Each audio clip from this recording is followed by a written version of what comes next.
Cajazeira, Brasil, programa hoje, dia 9 de julho de 2018, e com muita alegria, voltando a conviver com você toda segunda-feira, ao vivo para todo o Brasil, aqui no novo estúdio da TV Diário do Sertão. Queremos agradecer em primeiro lugar a Deus por mais um programa que com certeza vai levar para você assuntos pertinentes, relevantes, assunto realmente toda a sociedade precisa saber e também participar. Queremos agradecer muito a você, nosso telespectador, que nos assiste assiduamente toda segunda-feira aqui na TV Diário do Sertão. Hoje eu quero começar o programa dedicando esse programa realmente a uma situação, a uma coisa que está acontecendo, que está abalando o mundo inteiro. Na verdade, o único assunto hoje que consegue dividir a atenção de uma Copa do Mundo é esse assunto que eu vou citar agora. O programa de hoje eu quero dedicar aos 12 meninos e ao seu treinador, que durante vários dias ficaram presos dentro de uma caverna na Tailândia. E quero, claro, falar sobre como o mundo está reagindo a isso, como está sendo solidário, como países, a Marinha, enfim, o Exército, as forças todas unidas em prol de salvar a vida desses garotos. Das 13 pessoas que estavam na caverna, 8 já conseguiram sair. 4 ontem e 4 hoje. Na verdade, nesse exato momento na Tailândia, são 5 horas da manhã. E daqui a pouco vai começar o resgate de mais 5. Os últimos 4 garotos que ainda se encontram na caverna e o seu treinador. Agora eu quero falar do treinador, do pouco que eu ouvi, mas que causa assim uma admiração, exatamente pela maneira.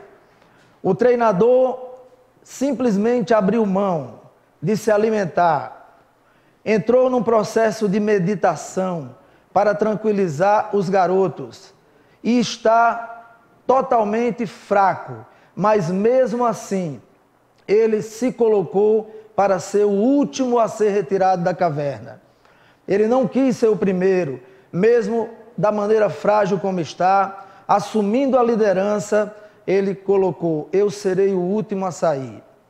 Então que esse exemplo sirva para o mundo, para a gente entender que no mundo de hoje, no mundo que estamos vivendo, um mundo onde as pessoas são tão egoístas, um mundo onde as pessoas pensam tanto em si e esquecem de olhar o próximo, que esse exemplo dessas 13 pessoas, 13 vidas na Tailândia, na caverna, sirva para o mundo como um objetivo de mudança, objetivo de que realmente o ser humano se melhore, o ser humano seja mais humano, que é isso que a gente espera.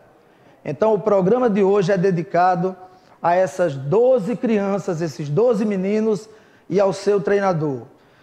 E eu espero realmente que no próximo domingo, na final da Copa do Mundo, que o próprio presidente da FIFA disse que vai levar os 13 para assistir a final da Copa no estádio de futebol, eu espero que o mundo ganhe essa Copa, vendo essas 13 vidas entrando no estádio junto com os jogadores.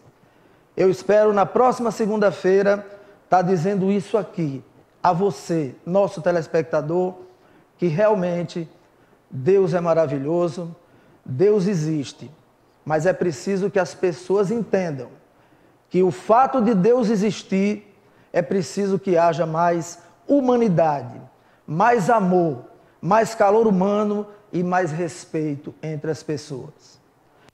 Muito bem, o programa de hoje nós vamos tratar exatamente sobre isso. Nós vamos tratar sobre um sistema que está totalmente em colapso.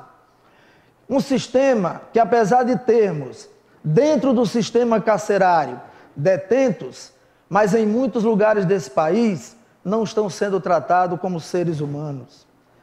Em muitos lugares desse Brasil, as pessoas são tratadas piores do que se trata animais. São 700 mil detentos no Brasil. Uma estimativa de 4 mortes por dia, envolvendo doenças e violência.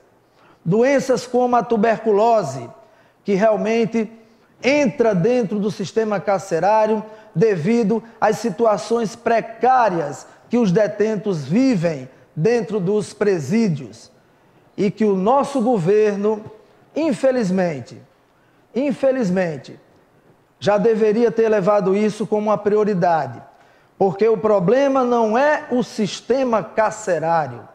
O problema é toda uma sociedade que é atingida exatamente por isso. E nós vamos tratar isso aqui no programa. Hoje, na volta do programa Checkmate, eu tenho a honra de receber 5 pessoas que vivem isso no seu dia a dia. 5 pessoas que estão lá convivendo com esses detentos, que estão vivenciando essa situação e procurando melhoras para que a gente possa ter um sistema carcerário, sim, que ressocialize, um sistema carcerário que regenere, mas não que um indivíduo, quando entre dentro de um presídio, ele quando saia pior do que quando entrou, porque passou por uma faculdade, essa é que é a verdade, de aprender o que é ruim, de se piorar.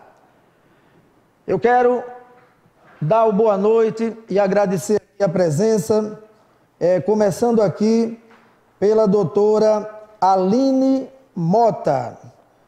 Doutora Aline Mota, que é da Defensoria Pública.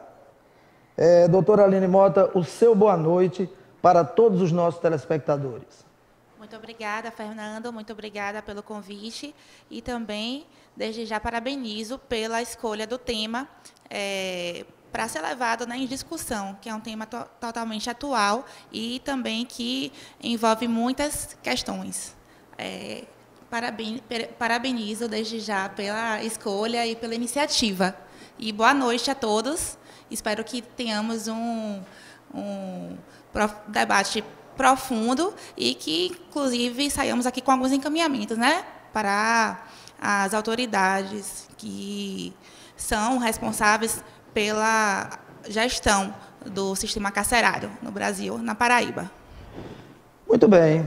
Continuando com as damas, né, eu quero agradecer e pedir boa noite a todos os nossos telespectadores de Paloma Lima, ela que é diretora da Cadeia Pública Feminina aqui da cidade de Cajazeiras.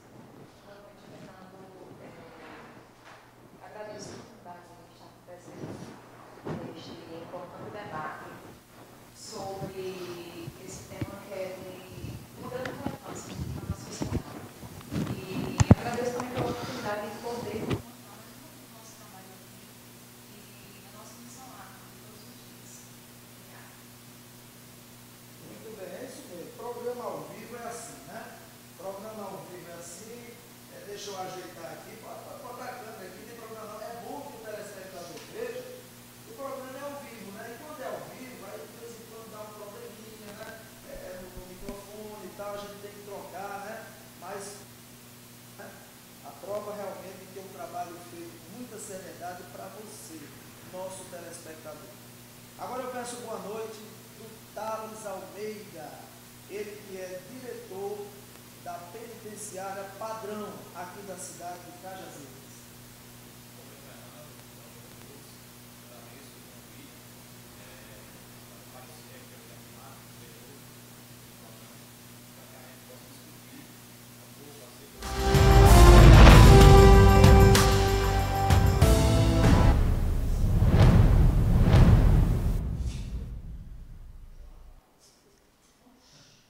como é realizada a leitura de consumo de energia da sua casa. No período indicado na fatura, o leiturista vai até a sua casa para registrar o consumo referente ao último mês. Ao chegar à unidade consumidora, ele verifica o número registrado no medidor. Conferido, ele lança a leitura no coletor. Os dados são enviados automaticamente para o sistema, onde ficam gravados. Em seguida, o leiturista imprime a fatura. A fatura é envelopada e entregue na unidade consumidora. Após o processo, a área de qualidade faz auditoria do passo a passo, garantindo o cumprimento das normas e qualidade do serviço. Em caso de prédios e condomínios com vários medidores, o leiturista lê os consumos de todas as unidades, registra e depois imprime todo o lote de uma só vez. E quando há caixa de correspondência individual, não é preciso envelopar a conta.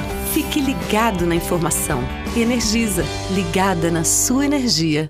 O melhor pelo menor preço, você só encontra na Leia Livraria e Magazine. Material para escritório, livros, papelaria, material esportivo, utilidades domésticas, presentes, brinquedos, artigos de aniversário, malas e bolsas para viagem, suprimentos para informática e relógios de todos os tipos. Afinal, a Leia Livraria e Magazine está cercada de bons produtos para você e sua família. Acerte no melhor preço e pague como preferir. À vista com super descontos. Ou a prazo a perder de vista. No carnê, no cheque ou no cartão. Leia Livraria e Magazine. O ano inteiro com você. Cajazeiras, Paraíba. Mega Engenharia, construções e terraplanagens. Implantação de loteamentos. Construção de açudes. Locação de máquinas.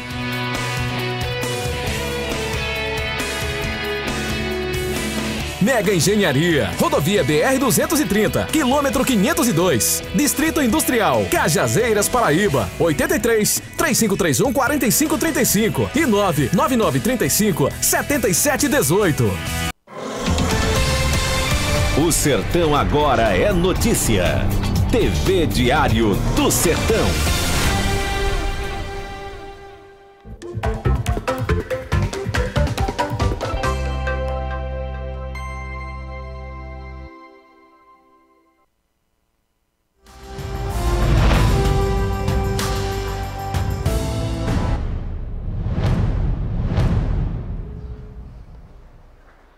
Estamos de volta com o programa Cheque Mate, agradecendo muito a você que está nos assistindo pela sua audiência, a TV Diário do Sertão com um novo estúdio, equipamentos aí sofisticados, bem mais novos, e a gente está também, quero até pedir desculpa a você telespectador, porque estamos aí num momento ainda de teste. Então, de vez em quando pode haver um pequeno problema, como houve agora, tivemos que entrar com um intervalo.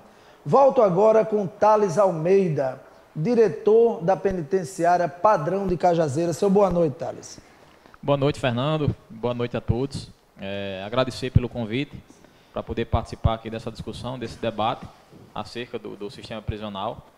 Me sinto muito feliz e muito honrado em participar desse debate, momento em que a gente vai poder trazer um pouco da nossa experiência, aí de praticamente 10 anos no sistema prisional da Paraíba, falar um pouco sobre o sistema prisional a nível nacional e trazer tudo aquilo de positivo que a gente tem implantado aqui na Paraíba, que pode servir de exemplo até para outros estados. Então, agradeço o convite e que a discussão seja proveitosa. Muito bem. Agora o boa noite do Dr. Victor de Saulo. Ele que é advogado, mestre em Direitos Humanos. Seu boa noite, por favor, a todos os nossos telespectadores. Boa noite. Me sinto muito honrado pelo convite de estar aqui hoje para discutir um tema de tão relevante interesse para nós e para a sociedade, né? E duplamente feliz por estar também representando a Ordem dos Advogados do Brasil através da sua Comissão de Direitos Humanos. É importante que a sociedade conheça o rosto de quem trabalha nos direitos humanos e que, depois desse programa, alguns mitos a gente venha a derrubar realmente. Muito bem. Paloma Lima, ela que é diretora da penitenciária, do presídio feminino aqui da cidade de Cajazeiras, né? Da cadeia pública feminina, né? Paloma, por favor, seu boa noite. Boa noite. todos os telespectadores. Quero agradecer mais uma vez pela oportunidade de estarmos presentes aqui.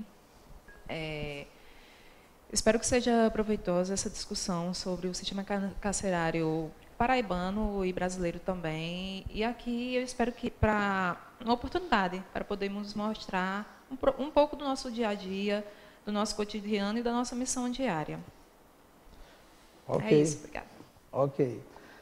Dr. Jonas Rolim, ele é advogado, ele é também integrante, advogado da OAB, integrante da Comissão de Defesa das Prerrogativas, né, da Advocacia da OAB, seccional do Estado da Paraíba.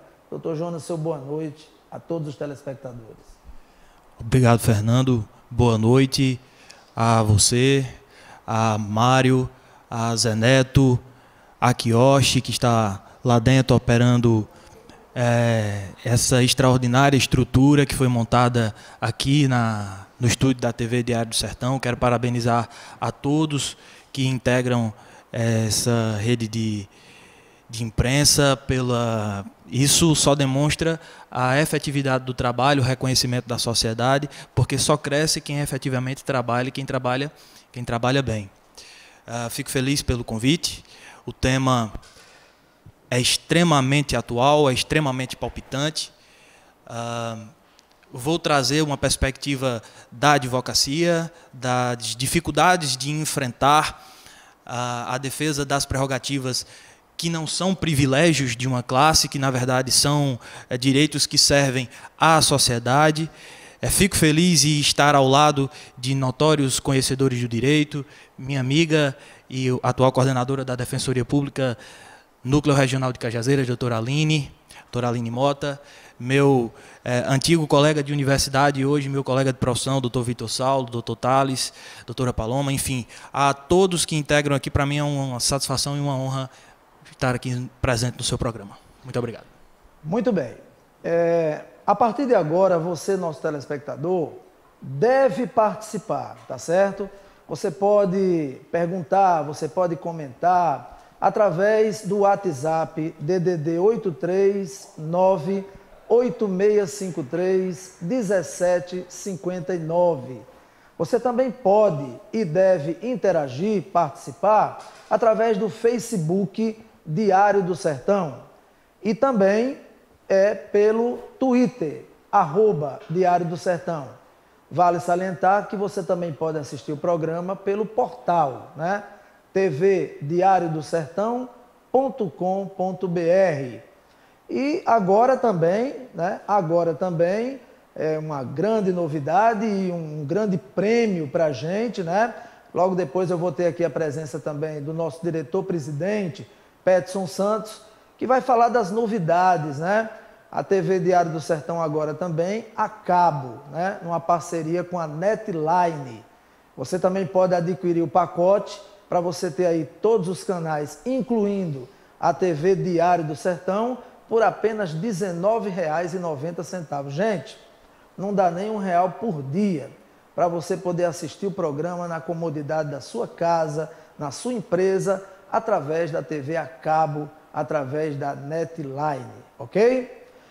Bom, eu quero começar o programa perguntando aqui, inclusive quero deixar vocês assim bem à vontade, como é um debate, para que, enquanto um colega está falando, o outro pode se posicionar também através da fala do colega e a gente debater com o público, né? Então eu começo aqui com a doutora Aline, da Defensoria Pública, certo?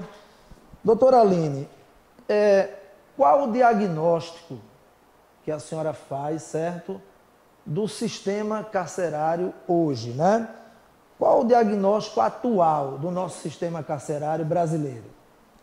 Pois então, Fernando, o que se observa hoje é que o sistema prisional, o sistema carcerário, verdadeiramente vive uma crise. Não é de hoje, já de muitos anos. Por quê? Porque o que se vê, o que se verifica é uma superlotação dos estabelecimentos prisionais, dos presídios, não só na Paraíba, mas em todo o Brasil. O Brasil, nosso país, é o 4º no ranking mundial de de encarceramento, onde se verifica maior número de presos, onde em que a população prisional é a maior, é o 4º país do mundo. E então se verifica realmente um super encarceramento, o que a gente chama de super encarceramento no nosso país. Muito bem. Alguém quer comentar alguma coisa sobre o que a doutora Aline falou? Doutor Saulo? Não, né? Muito bem. Thales Almeida, você que é diretor, né? Diretor da penitenciária padrão aqui da cidade de Cajazeiras, certo? A doutora Aline falou exatamente sobre essa questão da superlotação. Nós sabemos que aqui em Cajazeiras não podemos dizer que haja uma superlotação. Assim, acima da média, com certeza está, que isso não é só aqui em Cajazeiras, é no Brasil inteiro. Mas há uma superlotação carcerária, realmente, em várias capitais do Brasil, e isso gera o quê? Rebeliões, né? Transmissão de doenças. As pessoas dizem assim, o problema que está acontecendo dentro do sistema carcerário não vai atingir totalmente o pessoal que está fora, mas se esquece que existe a visita íntima. E na visita íntima, a pessoa que está fora entra no presídio. Ela vai manter relações, ela vai conviver lá dentro por algum momento com aquelas pessoas. E ela sai, tá certo? Então, doutor Thales Almeida, o que você pode falar a respeito disso? A que você atribui essa superlotação? Como você vê realmente essa situação? Você que vivencia isso dentro do presídio. Realmente, a superlotação hoje talvez seja o maior problema do sistema penitenciário a nível nacional. E na Paraíba realmente a gente tem esse problema também. Mas eu creio que eu posso falar um pouco sobre a situação do sistema prisional aqui na Paraíba. A gente tem uma situação até boa em relação a isso. A gente tem unidades prisionais relativamente novas, pelo menos as grandes. Aqui no Sertão nós temos 4 unidades prisionais, das quais 3 são unidades prisionais relativamente novas. Foram inauguradas em torno de 2010, por volta de 2010. Aqui em Cajazeiras a gente tem um presídio regional que oferece uma boa estrutura para os apenados, apesar da gente estar ali acima da capacidade. Mas a nível nacional realmente a gente percebe que existe no Brasil uma política de encarceramento e essa superlotação prejudica até o nosso trabalho de ressocialização, prejudica que a gente consiga oferecer aos presos todos aqueles direitos previstos na lei de execução penal. Mas a gente tem trabalhado, pelo menos aqui a nossa realidade eu posso falar com propriedade sobre isso, porque eu estou aí há 5 anos praticamente na direção do presídio de Cajazeiras, 3 anos como diretor adjunto, mais 2 anos na direção efetiva do presídio. E a gente tem, apesar desse problema, a gente tem conseguido implantar alguns projetos, algumas medidas, visando justamente essa reinserção social. E eu vou ter a oportunidade aqui de falar um pouco sobre essas medidas, sobre tudo que a gente tem falado, sobre tudo que a gente tem feito de positivo, apesar de todos os problemas apresentados no sistema prisional. Então, mais para frente a gente vai falar um pouco sobre essas medidas de ressocialização, apesar de a gente ter essa problemática que perpassa muito por essa política de encarceramento, passa desde as leis que são criadas no Brasil, pelo sistema, todo o sistema de justiça criminal que possibilita a entrada diária de várias pessoas no sistema prisional. Isso realmente talvez seja o maior problema do sistema prisional nacional, sem dúvida alguma. Muito bem. Aproveitando aqui a presença de Paloma Lima, ela que é a diretora da Cadeia Pública Feminina aqui de Cajazeiras, então vamos também falar sobre a questão das mulheres, as detentas.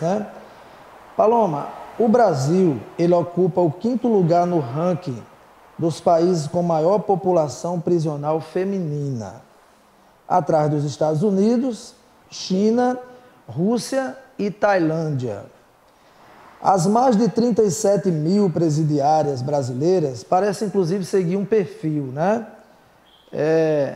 67% são negras ou pardas, 68% têm entre 18 e 34 anos, 63% são condenadas a penas de até 8 anos e 99% sequer têm um diploma universitário.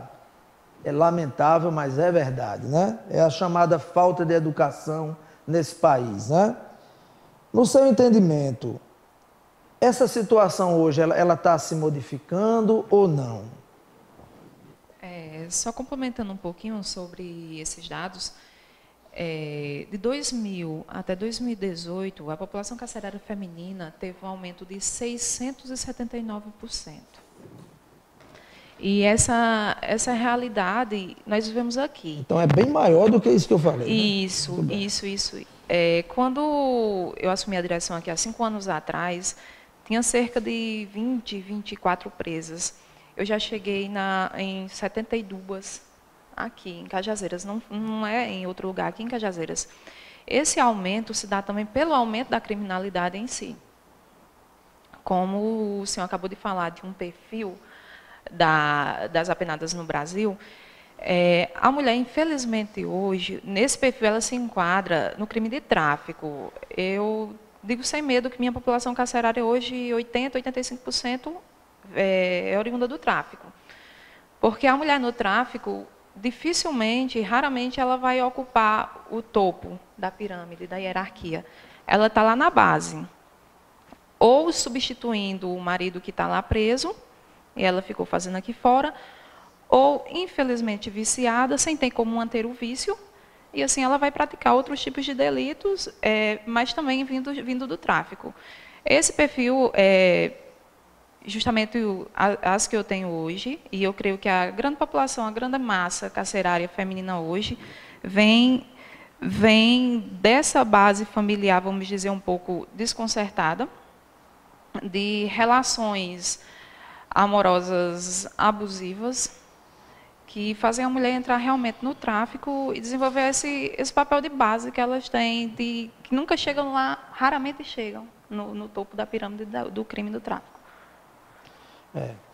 Inclusive, é interessante a senhora citar esse ponto aí, porque há pouco tempo nós chegamos a ter uma novela na Globo que mostrava e mostrou, retratando até a vida daquela Bibi perigosa, isso, né? Justo. Não é isso?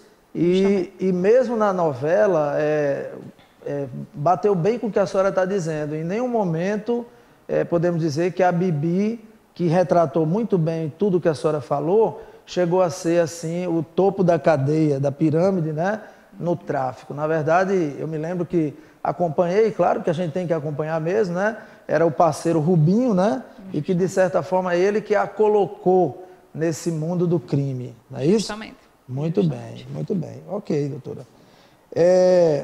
Eu pergunto agora aqui ao doutor Jonas Rolim, né? Diante do que a gente está falando de superlotação nos estabelecimentos prisionais, né? Quais as razões que o senhor atribui a isso? Nesse país que a gente está vivendo, né?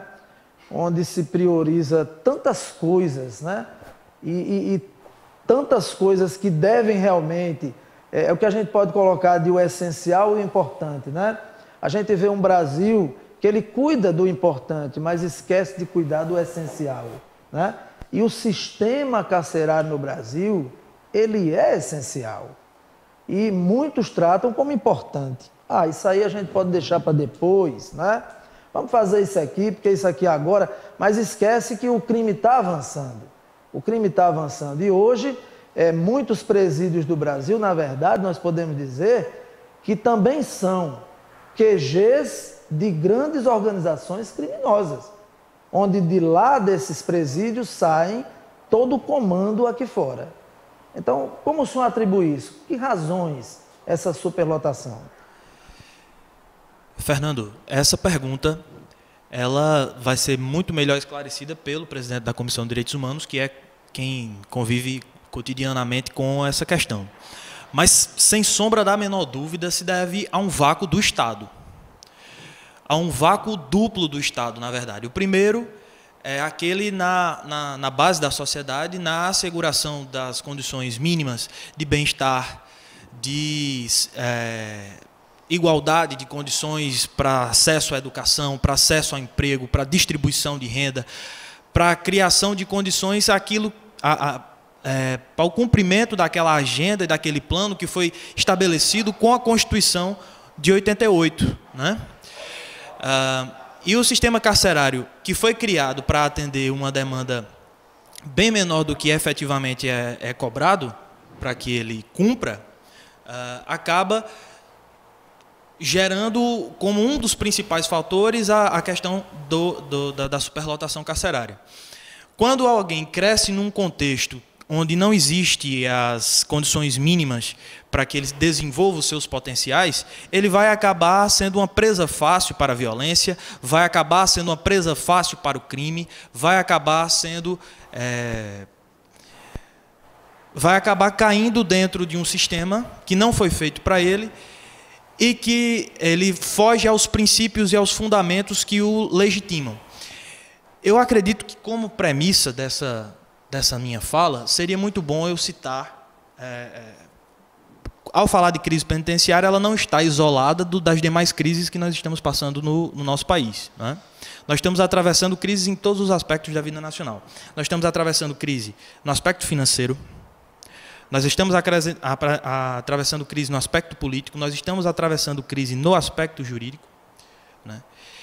E todas essas crises, sobretudo a face jurídica da crise, a face jurídica carcerária da crise, é uma crise de fundamento. Então, como premissa dessa minha análise, eu penso que seja ideal a gente recordar o fundamento do que é o sistema carcerário. Há muito tempo atrás, a humanidade ela apresentava penas, ela punia quem infringia uma norma de forma muito brutal, de forma a não respeitar a dignidade da pessoa que estava recebendo aquela punição. Eram punidos em praça pública, eles eram chicoteados, eles eram amarrados a postes de cabeça para baixo, eles eram torturados. E, com o desenvolver da sociedade, percebeu-se que era necessário que se estabelecesse um fundamento de humanidade nessas punições.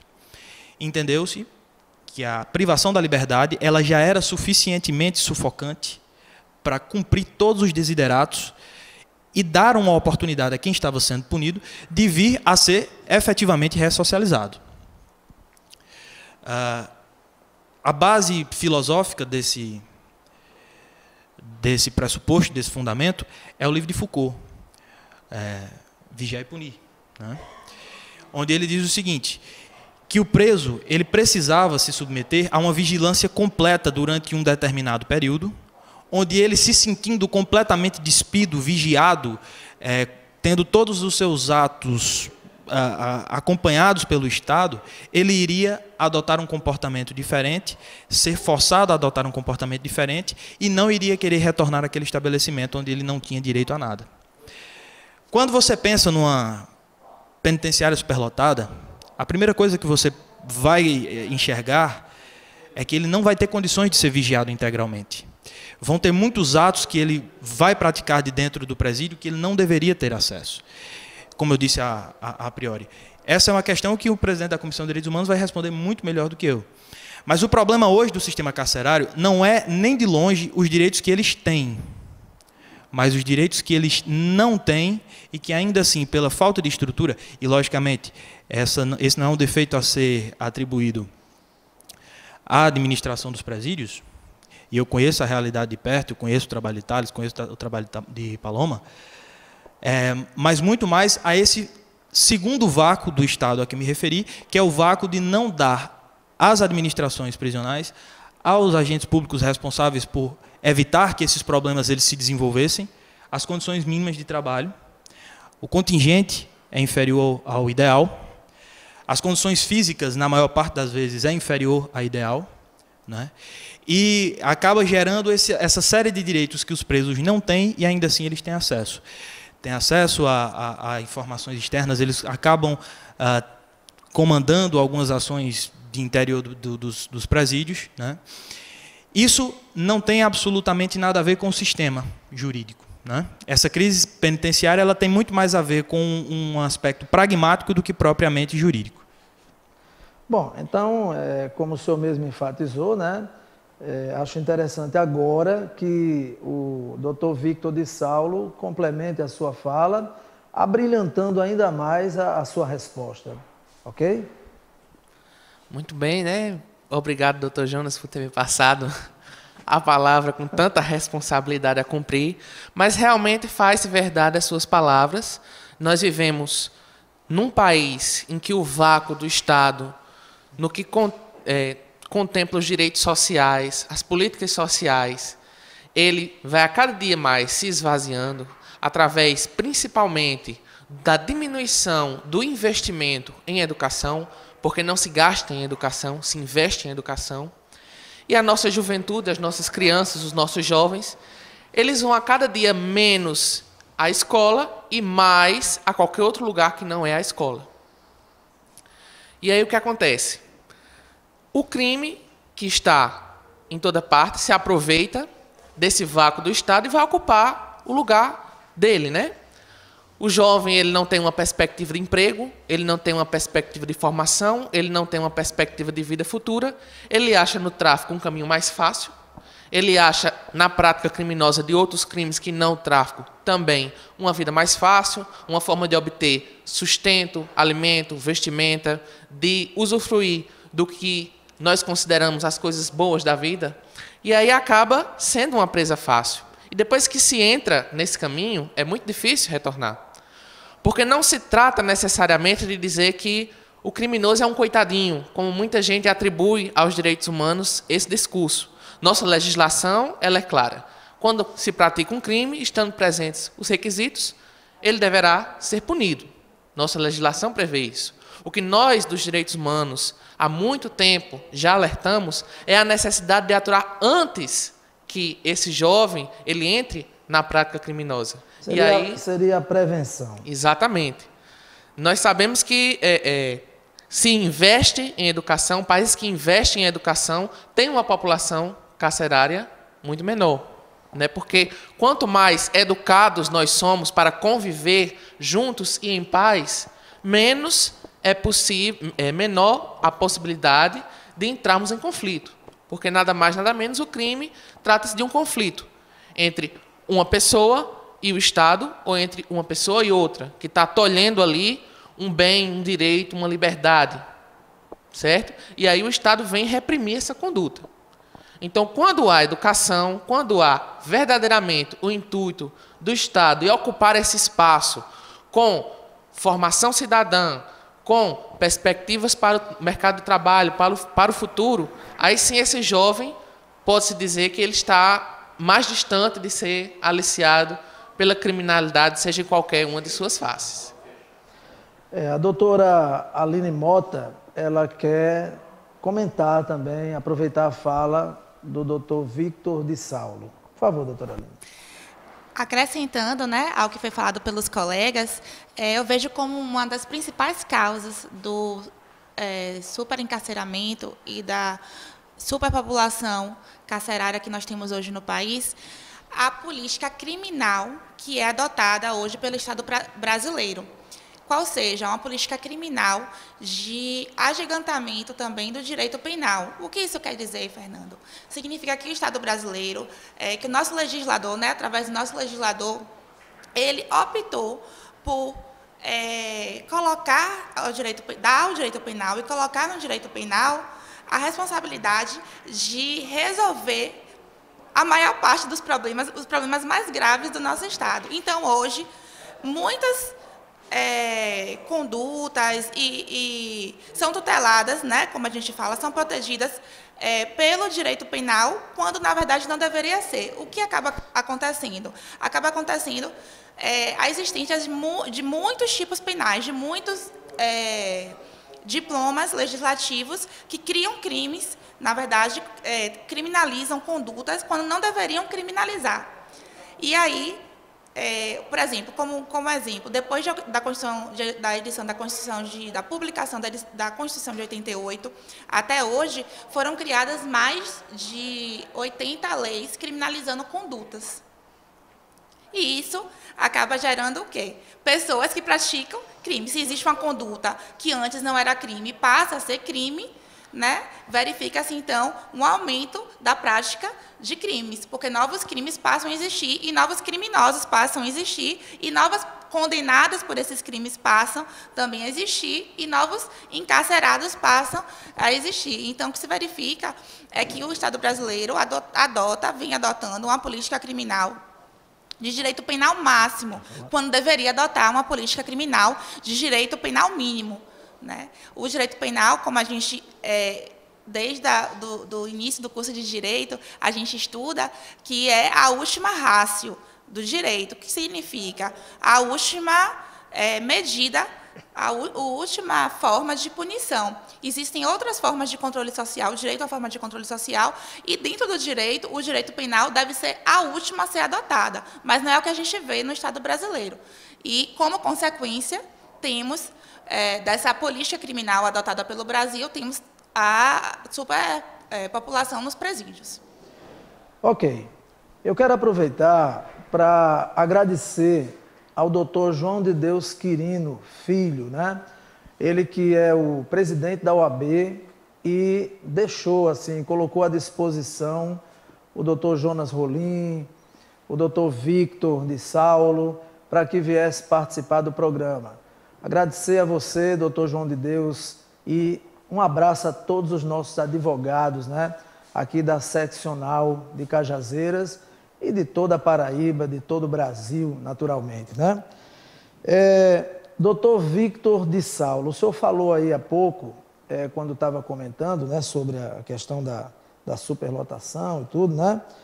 O senhor falou algo que assim, existem uns mitos, essa que é a verdade, existem uns mitos, e eu sempre tinha vontade de trazer uma pessoa aqui no programa dos direitos humanos, né?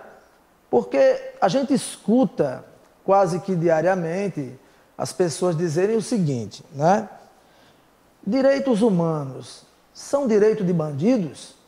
Uma pergunta. Direitos humanos solta bandido? Né? Chegam até a dizer também algo que é muito comentado. Por que os direitos humanos chega para o algoz e trata ele de uma forma assim, tão, podemos dizer assim, tão, de uma certa proteção, né? E esquece a vítima? O que o senhor pode falar a respeito disso? O checkmate é assim, aqui a gente, me perdoe a maneira direta de lhe perguntar isso, né? Mas é porque eu sou aqui a voz do povo, né? O povo diz isso. Tem gente que dá direitos humanos, para que vai falar com direitos humanos? Eles só dão valor a bandido? O que o senhor pode falar a respeito disso? É uma série de perguntas, né, bem intrigantes, e realmente há que ser visto que foi criado uma mitologia toda em cima dos direitos humanos, uma série de mitos, de lendas que colocam os direitos humanos como os direitos dos manos, os direitos dos bandidos, o direito de quem não presta. Tudo isso é direitos humanos. O que não presta no Brasil é dos direitos humanos, está nos direitos humanos. Então, a gente tem que desmistificar isso para começarmos a entender que direitos humanos são direitos de todos os seres humanos, sejam eles criminosos, condenados, sejam eles pessoas que foram vítimas de crimes, foram vítimas de algumas violações, e que direitos humanos não é só sistema carcerário, não é só direito penal. Direitos humanos, ele engloba todas as esferas da vida de um ser humano: saúde, educação, alimentação, manifestação livre, direitos civis, direitos políticos, tudo isso é direitos humanos. Então, direitos humanos não é direito de bandidos. Direitos humanos são direito de todas as pessoas. O que, dessa forma, faz com que todos nós tenhamos os mesmos direitos, sejamos nós criminosos, sejamos nós réus em algum processo para apuração da conduta criminosa, ou sejamos nós pessoas que não temos nada a ver com nenhuma dessas duas outras situações. Quando se é preso, nós temos que observar que a lei ela elenca uma série de requisitos para que nós possamos realmente estar naquela situação, seja ela prisão preventiva, seja ela o cumprimento da pena. Se não estiverem cumpridos esses requisitos, a legislação é quem faz ser obrigatória a liberação. Não é os direitos humanos que vão protestar na porta da cadeia para libertar ninguém. Isso aí não é o papel dos direitos humanos. O papel dos direitos humanos é que a lei seja cumprida. Que se você tem esse direito, você consiga alcançar esse direito, né? Então não é direito de bandido, é direito de todos nós. E quantas pessoas não têm sido presas injustamente no Brasil? Nós observamos a cada dia a política criminal, como disse a doutora Aline, ela vem se acirrando e pessoas acabam sendo presas por engano, pessoas acabam sendo assassinadas por engano. Esses dias nós vimos como o nosso país, especialmente o estado do Rio de Janeiro, ele tem alavancado muito a violência e as prisões. Há pouco tempo atrás, nós tivemos um caso de um rapaz que estava brincando na rua e, por ser negro, acabou sendo preso porque foi reconhecido pela vítima e sendo que o autor do crime havia passado apenas pela mesma rua. Mas como é necessário que se diga, há um certo racismo, sim, presente no nosso país, um certo racismo, para dizer bem menos, né, do que o que há na verdade, acaba se prendendo pessoas que não têm nada a ver, seja pela cor da pele, seja pela condição social. E aí o que é que nós vamos ver os direitos humanos fazendo? Dizendo, olha, aquela pessoa ela foi presa por engano, ela tem direito a ser ouvida, ela tem direito a ter uma audiência de custódia, ela precisa que os seus documentos sejam apresentados para que se prove que ela não é aquela outra pessoa a que se busca, ela precisa que a vítima venha e faça o reconhecimento facial para que realmente se averigue se ela é ou não a pessoa que praticou o fato criminoso. Isso tudo está na lei, né? Ninguém pode ser preso, preventiva ou condenado em trânsito julgado se não houver realmente praticado o delito. Tem que ser cumprida a legislação, tem que ser feito todo o processo de apuração, seja através do inquérito policial, seja através do processo persecutório, com a atuação do Ministério Público, com a atuação essencial do advogado e do Poder Judiciário, para que se possa realmente comprovar se ele merece ou não estar naquela situação de privação de liberdade. Então, direitos humanos são direitos de todos nós, e todos nós um dia podemos precisar deles, se é que nós já não vivemos todos os dias precisando de algum direito nosso que foi violado. A outra pergunta, salvo engano... Se solta bandido, né? Se solta bandido, né? Direitos humanos, ele não solta bandido, como eu acabei de dizer. Os direitos humanos, eles vão primar pelo cumprimento da lei, pelo que está inscrito na lei. Então, os direitos humanos, primeiro, não atuam em nada ilegal, certo? Ele atua dentro da legalidade. Segundo, os direitos humanos, eles vão buscar a garantia dos direitos que você já tem, que são seus, porque direitos não são caridade. Direitos não são algo que nos é dado de forma boazinha. Os direitos, eles são nossos. E cabe a nós, ou, no caso de não podermos a nós mesmos, ao nosso constituinte, ao nosso procurador, lutar por eles. E o terceiro foi... O terceiro... deixa eu ver aí. Eu acho que foram essas duas perguntas mesmo, né? Tem um terceiro questionamento aí? Alguém lembra aí qual foi o que eu falei? Foram essas duas. Foi se o direito humano solta bandido e se o direitos humanos é um direito do bandido, né? Direitos humanos é de todos nós, sejamos nós criminosos ou não, né? O que os direitos humanos vão primar é que o direito mínimo seja respeitado, certo? E é bom que a sociedade saiba que direitos humanos não atuam só nessa esfera. Os direitos humanos, eles estão... Sim, porque o direito humano não procura a vítima, né? Talvez o caso mais... exatamente. Tem o algoz e não procura a vítima. Boa, exatamente. Talvez o caso que ilustre melhor isso seja os casos de violência doméstica. Lei Maria da Penha. Feminismo é direitos humanos. Direitos das mulheres são direitos humanos. Quando uma mulher é agredida, no nosso país, existe uma lei chamada Lei Maria da Penha, que se o agressor ele estiver dentro daquela condição de relacionamento, de relação familiar, de violência doméstica, ele vai ser, primeiramente, chamado a responder pelo crime dele, e, segundo, vai haver um conjunto de medidas protetivas para aquela mulher. Essas medidas protetivas, elas não caíram do céu. Não foi a boa vontade do legislador que criou essas medidas protetivas. O que houve, sim, foram movimentos de muitos anos de mulheres, de direitos humanos, de uma mulher chamada Maria da Penha, que foi mais de uma vez vítima de tentativa de assassinato e não teve o seu agressor punido, que procurou a Corte Interamericana de Direitos Humanos, que condenou o Brasil, e aí sim o Brasil editou essa lei, a lei tão conhecida nossa Maria da Penha, para que houvesse medidas de proteção à mulher. Então, por que é que o direitos humanos não vai na casa da vítima? Seria inviável e sem sentido se cada pessoa que fosse vítima de um crime no Brasil, um conjunto de membros de direitos humanos fosse lá saber como ela está passando.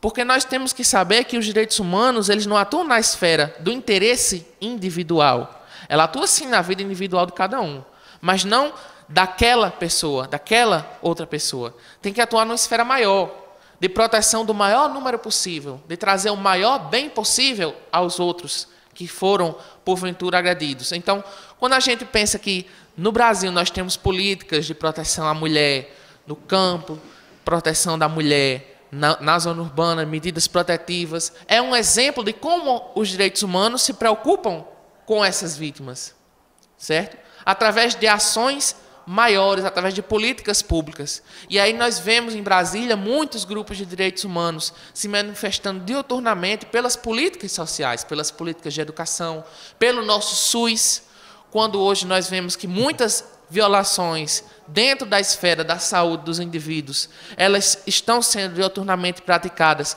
quando não se há uma cirurgia marcada, quando não se há um medicamento para fornecer àquela pessoa, que as pessoas perdem a sua vida, e aí a doutora Aline não vai me deixar mentir quantos pedidos de medicamentos chegam à Defensoria Pública, de cirurgias. Então nós temos que saber que direitos humanos, ele é muito amplo e ele está em toda parte. O direito ao trabalho, nós vivemos hoje uma reforma trabalhista que trouxe muitos malefícios, principalmente às mulheres grávidas, que agora podem trabalhar em situação insalubre. Então, quando pensamos nisso, nós vemos que direitos humanos, ele está em toda parte. Tudo isso que é um direito essencial, que está na Constituição, lá no artigo 5º, sempre tem por trás, ali, naquela lida diária, algum grupo, que pode ser grupo de médicos que defendem o SUS, grupo de sindicatos que lutam pelo trabalhador. Isso tudo são direitos humanos. Então, quando você for chamado da próxima vez a fazer uma passeata, a cobrar dos seus deputados, a cobrar dos seus senadores direitos para as vítimas de crimes, direitos para as vítimas de violações de direitos humanos, sabe o que você está fazendo? É direitos humanos, né? Ok. Muito bem, eu quero agradecer aqui a audiência, né? Cícero Lima, do programa Psicologia no Ar. Parabéns, rico debate. Francinaldo Figueiredo assistindo o programa. Anete Lima, de São Paulo. Anete, boa noite, meu amigo. Que bom ter você de volta, né? Que bom ter você de volta. Grande beijo. São Paulo, seja bem-vindo à nossa casa. Muito obrigado. Temos aqui também o Irailson Lima Vasconcelos, né? Irailson, ele é lá de Iguatu, ele está assistindo o programa, está dizendo: o senso comum é que afirma essas limitações de pensamento. Agora, o sistema carcerário tem que mudar. Bal Lima, assistindo o programa, ainda Irailson, os governantes precisam assumir responsabilidades. É verdade, meu amigo, é verdade. Mas o povo precisa mais do que os governantes. Por quê? Os governantes que hoje não assumem essas responsabilidades são aqueles governantes que o povo colocou lá e que agora tem a oportunidade, nas eleições, de retirar, de analisar cada candidato para que ele não volte, né, para ficar na inércia, como está até agora. Ainda Irailson Lima: verdade, direitos humanos é para todos, basta ler. Wilson Araújo e Arthur Alexandre estão assistindo também o programa. Muito obrigado. O senhor falou aqui com relação à questão das mulheres gestantes, né? E eu tenho aqui uma pergunta que eu gostaria de fazer aqui a Paloma Lima, né? Paloma Lima, ela que é diretora da cadeia pública feminina aqui de Cajazeiras, né? Paloma Lima, deixa eu ver aqui onde é que está a pergunta, que eu elaborei. Deixa eu ver aqui, deixa eu procurar aqui. Achei. Enquanto eu não encontro essa, na verdade não achei, enquanto eu não encontro essa pergunta, eu queria, já eu vou fazer essa pergunta a Paloma, que é bem interessante e voltada para isso, viu, Paloma, que o doutor Victor de Saulo falou, né? Mas o Thales Almeida, você havia falado antes que você tem novidades a falar, né? Coisas recentes dentro do sistema carcerário. Você pode passar para a gente agora o que você falou que tinha a passar aqui em primeira mão para todos os nossos telespectadores? Pode ficar à vontade aí, fale. Olha, apesar de toda essa problemática da superlotação, que é uma realidade nacional, a Paraíba não foge disso. Hoje nós temos na Paraíba cerca de 12 mil apenados, para cerca de 6 mil vagas. Apesar de tudo isso, a gente tem investido em projetos justamente no intuito de devolver esses apenados de uma forma melhor para a sociedade. Então, o Estado tem investido nisso. É uma preocupação minha enquanto gestor da unidade prisional. A gente, de vez em quando, recebe até crítica por implantar isso. As pessoas não entendem. Justamente algumas pessoas que fazem críticas, inclusive aos direitos humanos, e não entendem que no Brasil não existe prisão perpétua nem pena de morte. Então, mais cedo ou mais tarde, esses apenados vão retornar para a sociedade. É uma obrigação nossa, está previsto na lei de execução penal, que a gente procure devolver eles de uma forma melhor. Já que eles estão encarcerados, nosso objetivo é que quando eles retornem para a sociedade, retornem com outra mentalidade.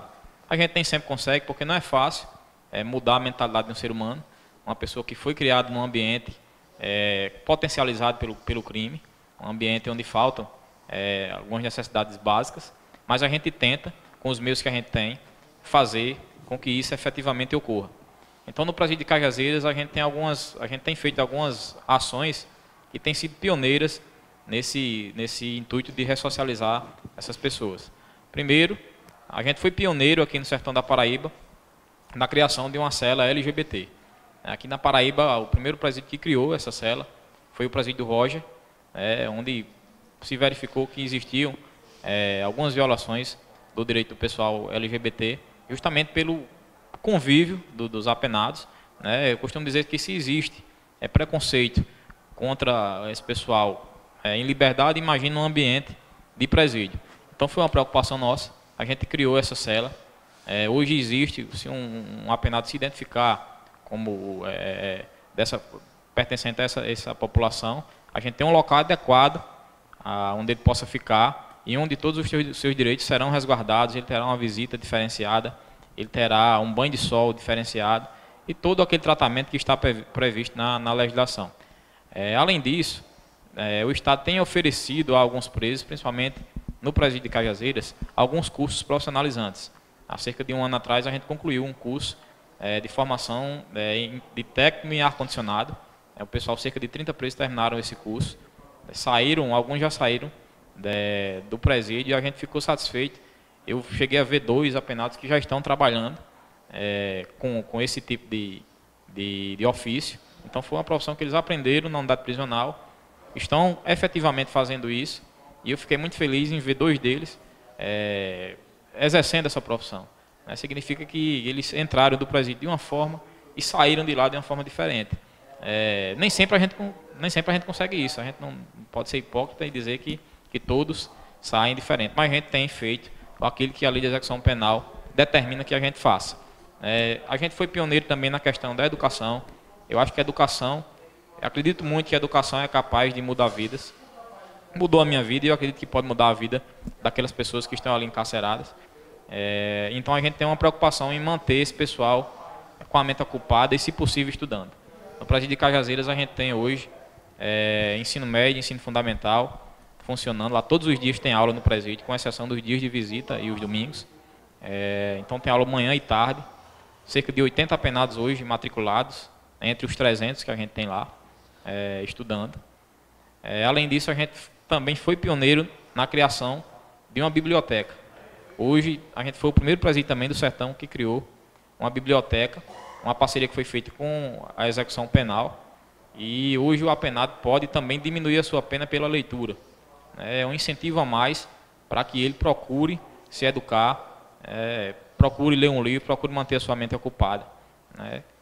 Outra situação pioneira que a gente criou, que foi anunciado há poucos dias, está ainda em processo de implantação, mas a gente foi pioneiro no Estado e pioneiro em relação até a alguns estados da federação, foi a questão da criação de uma escola de música no presídio.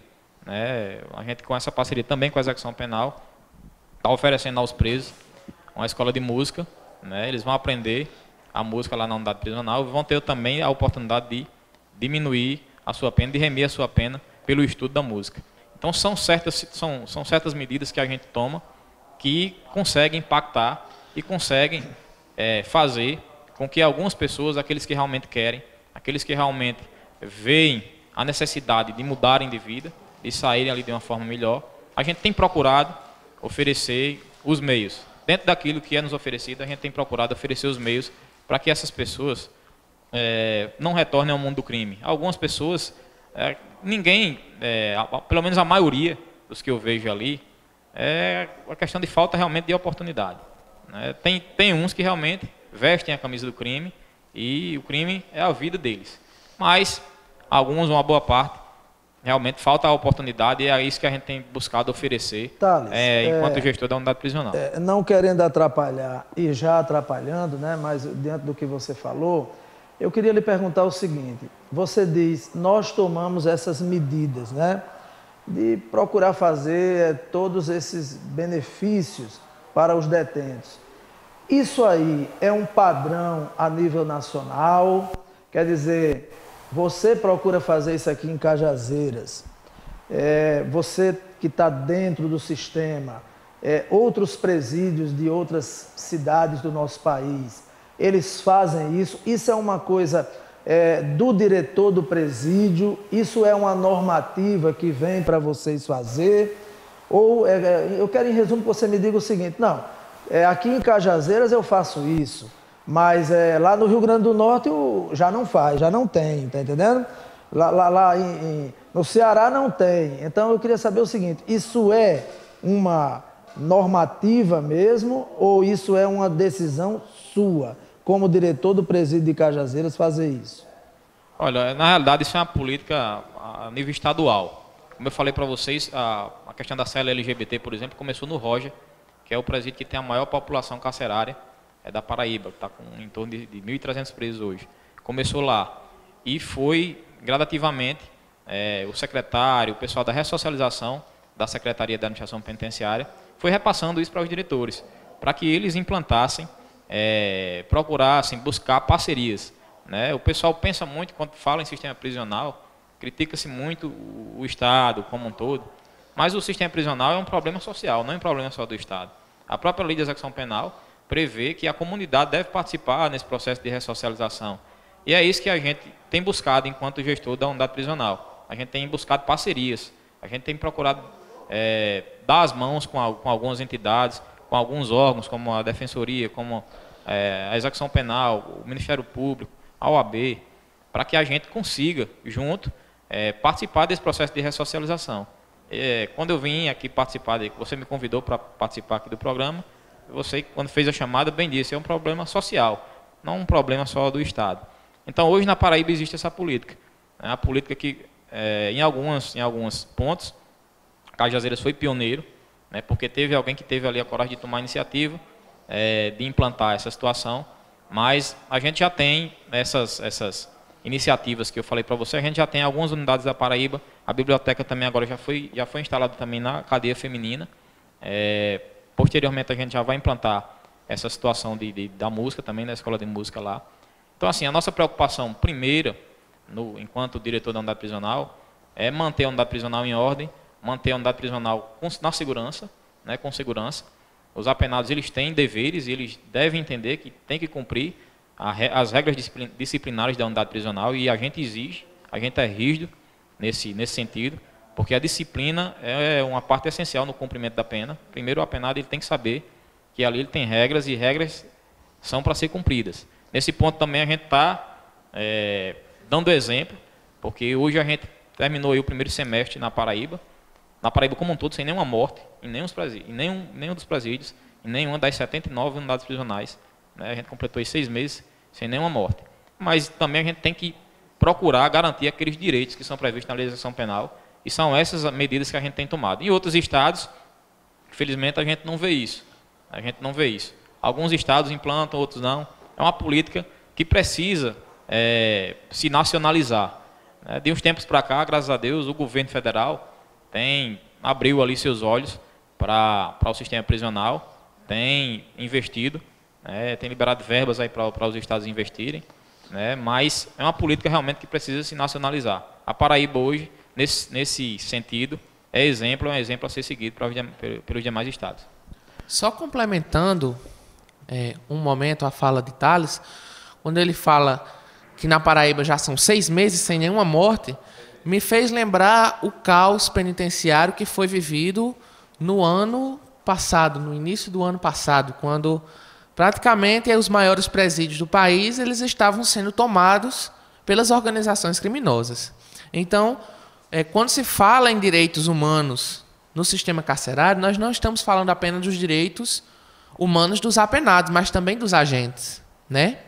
Então fica aqui a ressalva de que os direitos humanos eles também estão aí para os agentes, que são submetidos a quase as mesmas condições dos apenados, com instalações insalubres, velhas, necessitam de uma reforma e infelizmente essa reforma não vem, essa reforma não chega, que estão expostos também ao mesmo perigo de contaminação, de doenças, as condições precárias dos presídios do nosso país.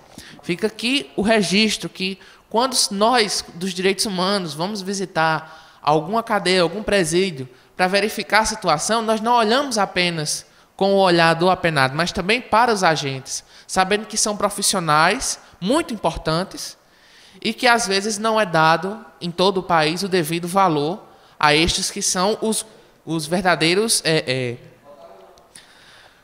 os que tomam para si essa responsabilidade de guardar ali aquele conjunto de pessoas, zelar pela vida deles para que nenhum mal lhes ocorra, assim como também para que a sociedade não venha a ser, por algum momento, vítima de uma fuga, de alguma rebelião. São eles que estão na linha de frente.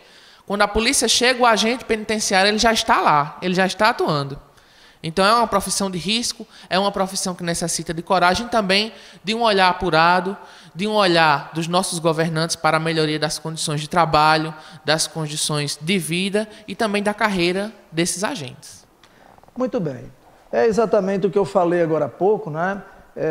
A gente se depara hoje com os nossos governantes cuidando do importante, esquecendo o essencial.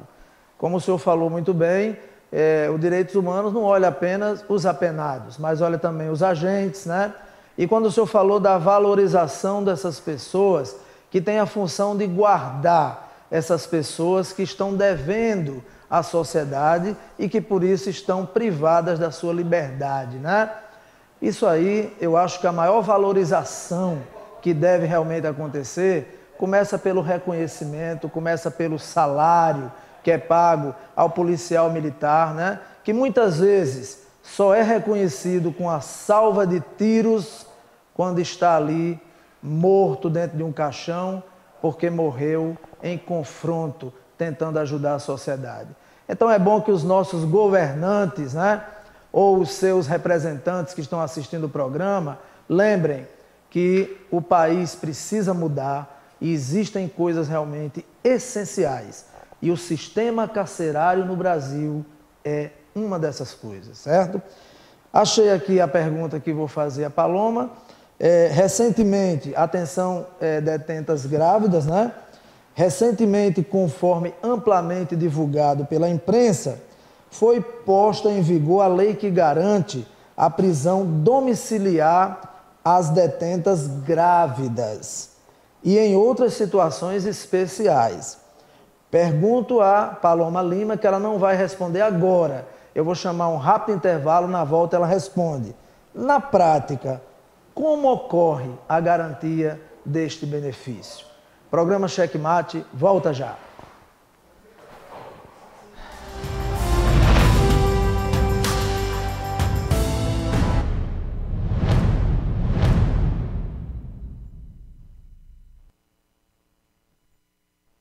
Entenda como é realizada a leitura de consumo de energia da sua casa. No período indicado na fatura, o leiturista vai até a sua casa para registrar o consumo referente ao último mês. Ao chegar à unidade consumidora, ele verifica o número registrado no medidor. Conferido, ele lança a leitura no coletor. Os dados são enviados automaticamente para o sistema, onde ficam gravados. Em seguida, o leiturista imprime a fatura. A fatura é envelopada e entregue na unidade consumidora. Após o processo, a área de qualidade faz auditoria do passo a passo, garantindo o cumprimento das normas e qualidade do serviço. Em caso de prédios e condomínios com vários medidores, o leiturista lê os consumos de todas as unidades, registra e depois imprime todo o lote de uma só vez. E quando há caixa de correspondência individual, não é preciso envelopar a conta. Fique ligado na informação. Energisa, ligada na sua energia. O melhor pelo menor preço, você só encontra na Leia Livraria e Magazine. Material para escritório, livros, papelaria, material esportivo, utilidades domésticas, presentes, brinquedos, artigos de aniversário, malas e bolsas para viagem, suprimentos para informática e relógios de todos os tipos. Afinal, a Leia Livraria e Magazine está cercada de bons produtos para você e sua família. Acerte no melhor preço e pague como preferir. À vista com super descontos. Ou a prazo a perder de vista. No carnê, no cheque ou no cartão. Leia Livraria e Magazine. O ano inteiro com você. Cajazeiras, Paraíba. Mega Engenharia, construções e terraplanagens. Implantação de loteamentos. Construção de açudes. Locação de máquinas.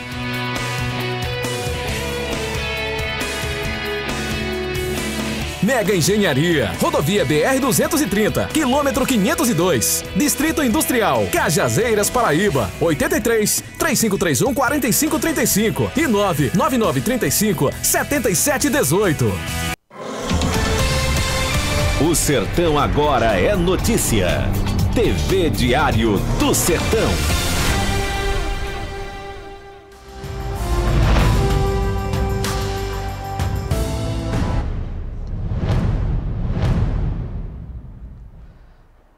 Estamos de volta com o programa Checkmate. Hoje, dia 9 de julho de 2018.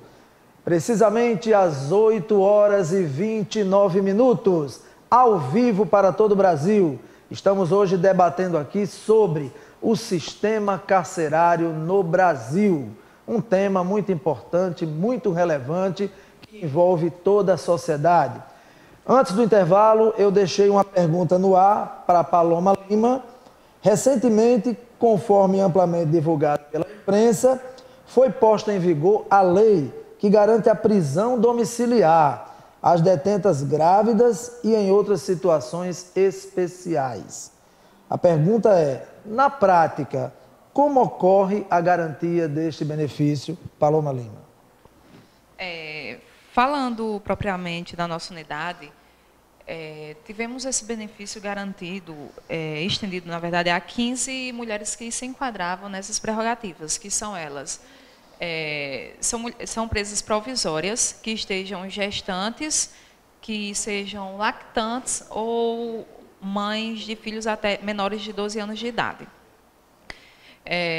Geralmente, as nossas apenadas são assistidas pela Defensoria Pública.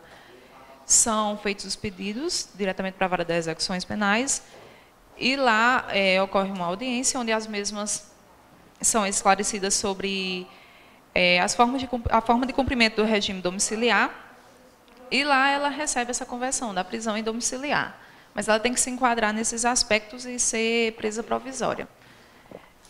Recebemos uma cartilha também que isso estende-se a avós, a pessoas que tenham, as mães que tenham tutela de filhos adotivos também se estende esse benefício. Aqui, hoje, no momento, nós não temos mais nenhuma penada que se enquadra nessas prerrogativas, todas foram atendidas e hoje estão em domiciliar. Ok. Paloma, você citou há pouco exatamente sobre isso que eu quero lhe perguntar. E eu tenho uma pergunta aqui que eu gostaria que você falasse exatamente sobre isso. Há pouco tempo você citou, né? Deixa eu ver aqui, onde é que foi que eu... Sim, está aqui. Na sua percepção, né, há entre as detentas que cumprem suas penas mulheres que foram induzidas ao crime por seus companheiros ou parentes, né?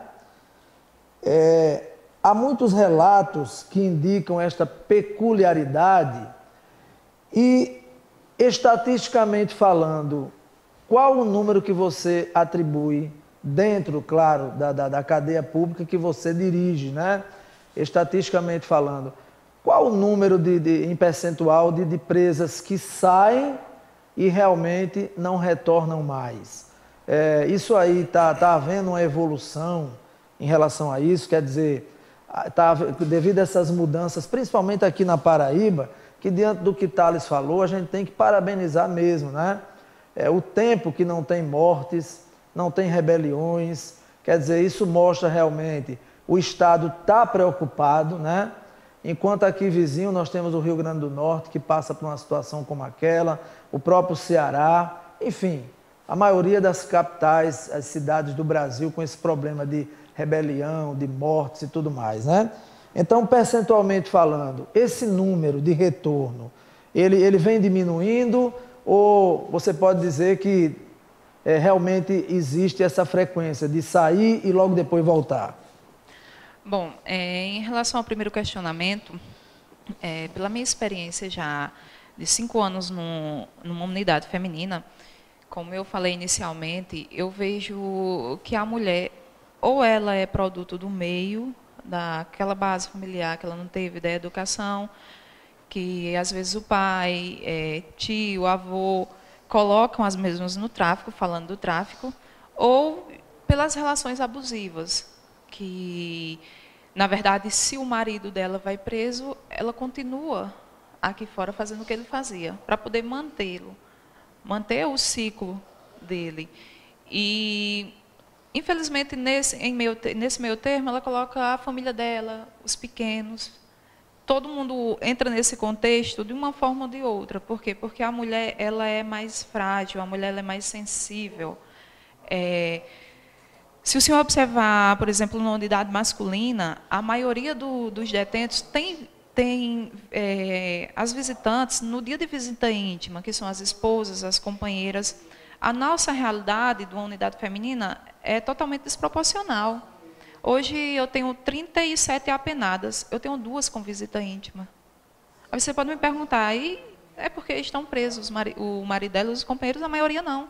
A maioria está lá porque assumiram os crimes dos esposos, eles estão na rua conseguiram outra companheira e simplesmente ela sofre um abandono no cárcere. E sobre o retorno, na verdade, aqui em Cajazeiras, nós tentamos desenvolver a mesma política no feminino que Thales desenvolve lá no masculino. Nós temos aula todos os dias, nós temos o Enem, nós temos o Enseja, que certifica o ensino médio, já tivemos curso de manicure, de cabeleireiro. Hoje estamos com um projeto belíssimo da professora Deise Galiza, da UFCG aqui de Cajazeiras, que ela está levando várias técnicas, crochê, pintura. E, assim, o nosso intuito, a cada dia, é não só sermos agentes penitenciários, é sermos agentes socializadores. É nossa função também. Porque a perspectiva de vida de uma mulher que passou por abusos na sua infância, nas relações com relação ao marido, namorado, seja ela qual for, a perspectiva dela de vida é muito pouco, o mundo dela é muito pequeno. Ela precisa estar ali com alguma atividade que ela possa desenvolver aquilo. E eu tenho exemplos aqui, que eu até estava comentando antes, de uma que a gente recebeu que ela não sabia ler, não sabia escrever e não tinha profissão. Ela saiu lendo, escrevendo, uma pontuação excelente no Enem e cabeleireira. Isso durante todo o tempo que ela ficou aqui conosco, que também, no caso, ela respondeu por tráfego. E, assim, a cada dia, sempre a minha equipe e eu, nós procuramos fazer o melhor. Dar o nosso melhor naquele plantão que a gente está, a gente procura deixar o nosso melhor naquele lugar. Porque ali tem pessoas que precisam do nosso melhor, não do nosso pior. Muito bem, Paloma. Parabéns pelo trabalho aí a Thales e Paloma, né? E a todos os diretores de presídio, de cadeias que estão contribuindo para esse êxito, para esse número, né? Doutor Jonas Rolim, acredito que o senhor tem alguma coisa a acrescentar, né? O que o senhor pode falar para a gente aí desse tema, né? Sem dúvida. Eu ponderei aqui algumas coisas com relação às falas dos meus predecessores. E assim, um registro necessário, Fernando, é que eu estou aqui representando a OAB a nível estadual, né? Ao lado das comissões da OAB Cajazeiras, existe a representação no interior do Estado, também das comissões a nível estadual, né? Eu atuo na comissão da seccional da OAB Paraíba, quero também saudar a todos que integram a OAB Paraíba, né? Conjuntamente com a OAB dirigida pela subseção local. Veja só, a priori, a necessidade de se destacar que atrás de cada conjunto de direitos existe um conjunto de deveres. Não existe, em absoluto, direitos que não tenham na sua égide uma limitação, ou que não imponham a quem é detentor desse direito um dever subsequente, né? Nós, na fala de Dr. Saulo, eu destaco que ele disse, olha, direitos humanos são direitos de todos, tem direitos humanos aqueles que são seres humanos, estejam eles com dívidas com a sociedade, estejam eles em estado de liberdade, né? Todos esses detentores de direitos, eles também são detentores de deveres. E esses deveres eu posso destacar aqui de forma muito didática, já que o público que nos assiste é o público em geral, é o dever de respeitar a esfera jurídica alheia, é o dever de estar pagando regularmente os seus impostos, é o dever de ter assegurado, é o dever de assegurar, assim, em conjunto com o Estado, e eu destaco isso da fala de Thales, a eficácia dos demais conjuntos de direitos que existem, inclusive dos direitos humanos, né? E há um ponto em que eu vou divergir, a divergência faz parte do debate, de que as comissões de direitos, como um todo, elas não teriam o dever de assistir todos os envolvidos ou todos os implicados em uma situação de violação. Cabe aos direitos humanos, às comissões de direito penitenciário, às comissões não só no âmbito da Ordem dos Advogados do Brasil, mas existem comissões em todos os âmbitos das macro-instituições públicas, vinculadas às casas dos parlamentos, desde da Câmara de Vereadores, às Assembleias Legislativas, Senado Federal, Câmara de Deputados. Existem comissões montadas em todos esses âmbitos. É dever dessas comissões, e eu entendo que sim, que haja uma assistência sempre que houver violações e sempre que houver a necessidade da assistência, da asseguração da eficácia de direitos humanos no âmbito de todos, não apenas aos que cometem crimes, né? Ainda dentro desse tema, para que a gente possa ampliar efetivamente o debate, essa crise que nós estamos assistindo, a crise do fundamento do direito, a crise no sistema penitenciário, dentro desse contexto estão surgindo discursos no campo político que são discursos perigosos. Estão ganhando força a cada dia, discursos prometendo fazer cortes em tecidos constitucionais importantes, em restringir esses direitos deveres que existem. E nós, como sociedade, nós precisamos nos preocupar com isso. Isso não é um tema que deva passar desapercebido por nós. Quando nós ouvimos que um estabelecimento prisional que cabem ou que tem uma capacidade prevista de um número X de detentos. Tem 2 vezes aquele número X de detentos. E a sociedade começa a encarar aquilo como se fosse algo normal, como se fosse algo aceitável, ou assimila com uma certa naturalidade. Isso é algo que nós devemos nos preocupar. Não existe uma sociedade que incline-se ao desenvolvimento se dentro, na sua substância, no seu âmago, não existe uma solidariedade, né? O sistema penitenciário precisa ter condições de existir, e quando eu me referi ao vácuo do Estado, eu reitero, né? Ele precisa ter condições de existir para cumprir o seu desiderato, para cumprir o seu papel de ressocialização. Nós precisamos ter cuidado com os discursos políticos que estão se ganhando força no âmbito da sociedade.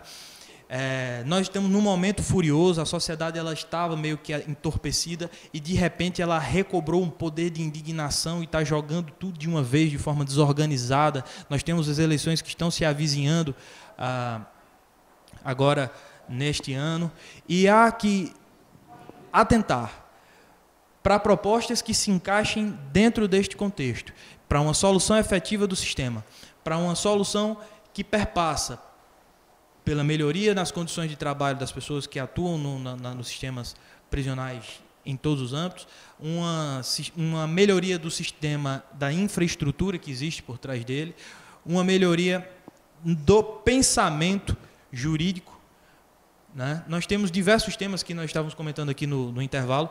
Cabe aos estados legislar conforme sobre direito penitenciário. São pouquíssimos os diplomas que nós temos para adaptar a realidade do sistema penitenciário a cada uma das unidades da federação. Os estados legislam muito pouco. Nós precisamos quase que na totalidade estar recorrendo à lei de execuções penais para estar resolvendo problemas que são diferentes aqui na Paraíba, daqueles que existem no Ceará, daqueles que existem no Rio Grande do Norte, daqueles que existem no Rio Grande do Sul, daqueles que existem no Distrito Federal e por aí vai, né?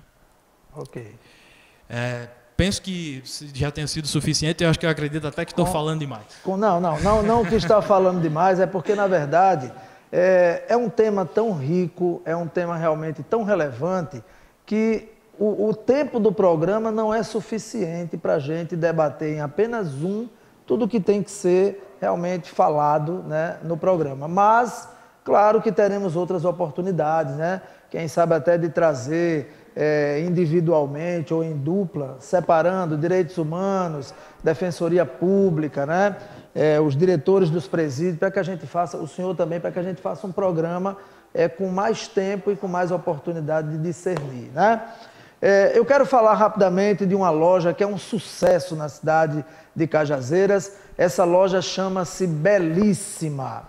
Em Belíssima você vai encontrar roupas para você ir para qualquer festa, qualquer recepção, roupa à sua altura, né? Você mulher, baile de debutantes, aniversários, casamentos. Lá em Belíssima você vai achar vestidos realmente que vai deixar você cada vez mais bela, cada vez mais bonita. E o homem também, né? Para procurar o seu terno, ternos infantis também para criança. Então, Belíssima é o lugar. Belíssima é o lugar de você se sentir jovem, de você se sentir bonito ou bonita. Procure Belíssima aqui na cidade de Cajazeiras. A empresária Adelmira Braga está à sua espera para lhe atender como você merece. Bom, eu quero agora pedir aqui as considerações finais, agradecer muito, muito mesmo a presença de todos os nossos convidados. Vamos começar pelo próprio doutor Jonas Rolim, né? Por favor, doutor Jonas, suas considerações finais para os nossos telespectadores.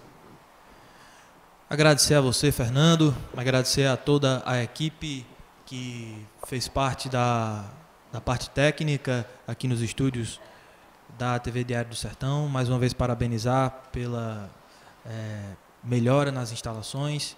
Eu acompanho sempre que posso a programação. Dizer que a sociedade precisa acordar para entender os fundamentos das normas jurídicas, para acordar para entender os fundamentos dos porquês que as coisas estão acontecendo como elas estão acontecendo, para que tomem a melhor das decisões nas eleições que se avizinham. Muitos dos problemas que nós discutimos dependem de boa vontade política, depende de aplicações de boas políticas públicas para serem solucionadas.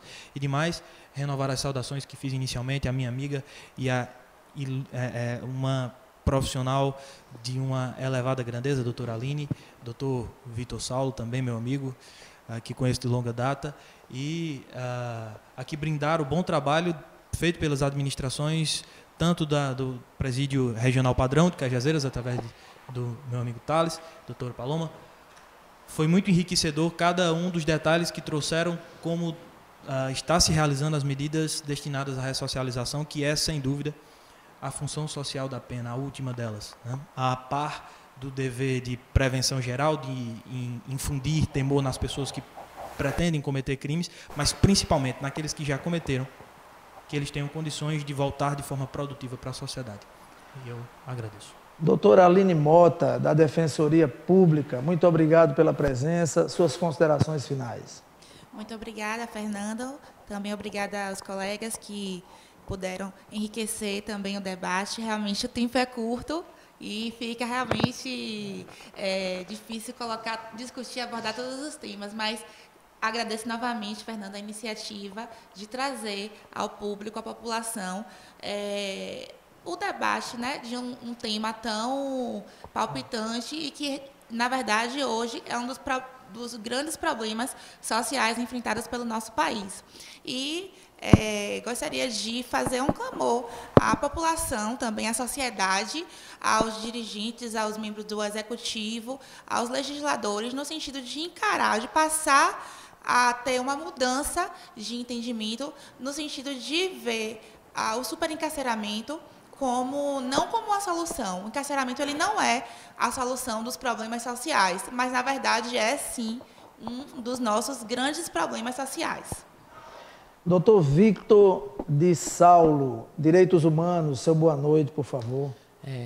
Meu muito boa noite, né? E também meu muito obrigado pelo convite de estar aqui, sendo prestigiado com essa maravilhosa nova instalação do Diário do Sertão, ladeado de grandes profissionais do direito e também de grandes profissionais do sistema penitenciário paraibano, Thales, Paloma, doutor Jonas Braulio, doutora Aline.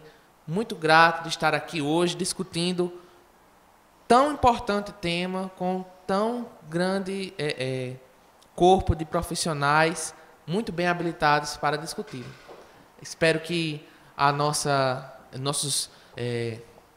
nosso público, que prestou muita atenção em todos os temas que foram discutidos, esteja não satisfeito, mas com mais vontade ainda de pesquisar, de saber como está a situação carcerária no nosso país e de se engajar agora, como já foi dito, nas próximas eleições, para que essa realidade ela venha a ser alterada, né? O que mais deve se temer é quando o ser humano ele perde a sua humanidade. E é muito isso que está acontecendo hoje no nosso sistema carcerário brasileiro. Doutora Paloma Lima, diretora da Cadeia Pública Feminina aqui de Cajazeiras, seu boa noite. Boa noite. Mais uma vez, Fernando, eu queria encerrar meu agradecimento em nome do Sistema Penitenciário na Paraíba, por essa grande oportunidade de estar presente num debate tão rico, com pessoas tão capacitadas, com explanações assim, que chegaram eu creio que chegaram ao seu objetivo, que é o entendimento do telespectador sobre como está realmente a atual situação do sistema carcerário e para os telespectadores aqui da nossa cidade, de como as administrações dos presídios feminino e masculino estão atuando aqui na cidade. Só tenho a agradecer ao senhor pela oportunidade e estaremos sempre à disposição. Muito obrigado. Thales Almeida, diretor da Penitenciária Padrão de Cajazeiras. Agradeço a Fernando e a todos os colegas que aqui estiveram, né, debatendo um pouco sobre o sistema prisional, a OAB, Defensoria, colega Paloma. Eu fico muito satisfeito sempre que sou convidado para falar um pouco sobre o sistema prisional, porque até para mostrar um pouco o nosso trabalho. A gente exerce uma profissão extremamente perigosa, uma profissão de risco, profissão que já foi considerada a segunda mais perigosa do mundo. Então, é sempre importante que a sociedade saiba como funciona o nosso trabalho. O nosso trabalho é um trabalho que não é visto A gente trabalha ali entre os muros do presídio. É um trabalho que tem uma relevância social muito grande e através desse programa, a gente tem como mostrar para a sociedade, é um veículo a mais para que a gente demonstre a importância do nosso trabalho. Então, obrigado a todos, obrigado Fernando, me coloco à disposição, sempre que precisar, para que a gente debata mais sobre o tema, e para que a gente, eu acho que todo servidor público tem o dever de prestar contas à sociedade do seu trabalho, e cada vez que a gente faz esse debate, a gente está fazendo isso também. Então, agradeço muito. Muito bem. Eu quero agradecer a todos os nossos telespectadores que ficaram conosco até agora, pela audiência, essa audiência sempre expressiva no programa Checkmate, que agora voltou. Habitue-se, claro, novamente, a toda segunda-feira, a partir das 19 horas, ao vivo para todo o Brasil, aqui no estúdio da TV Diário do Sertão, programa Checkmate. Agradecer muito a Deus por mais um programa realizado com muita tranquilidade, com sucesso. Agradecer a todas as pessoas que se fizeram presentes, que abrilhantaram tanto esse debate desse tema tão importante que é o sistema carcerário no Brasil. Agradecer também a Regina, que está conosco agora, faz parte da equipe do programa Checkmate, cuidando da parte da redação. Então, é isso. E pedir muito a Deus, nesse momento, na Tailândia, são 15 para as 7 da manhã. Daqui a pouquinho, o grupo de homens valorosos, equipe realmente que esse sim faz com que a gente possa chorar, se emocionar, torcer, porque esses estão em busca de uma Copa do Mundo chamada vida. 13 pessoas que estavam totalmente perdidas dentro de uma caverna, mas que com a ajuda de Deus e a força de vontade de cada um, 8 deles já saíram e, se Deus quiser, daqui a pouco os outros 5 sairão. E na próxima semana eu quero abrir o programa falando sobre isso, inclusive sobre a presença dos 13 na final da Copa do Mundo, que para mim a Copa do Mundo ela termina hoje, com a saída de todos dessa caverna. Muito obrigado, Brasil, boa noite a todos, ótima semana e até o próximo programa.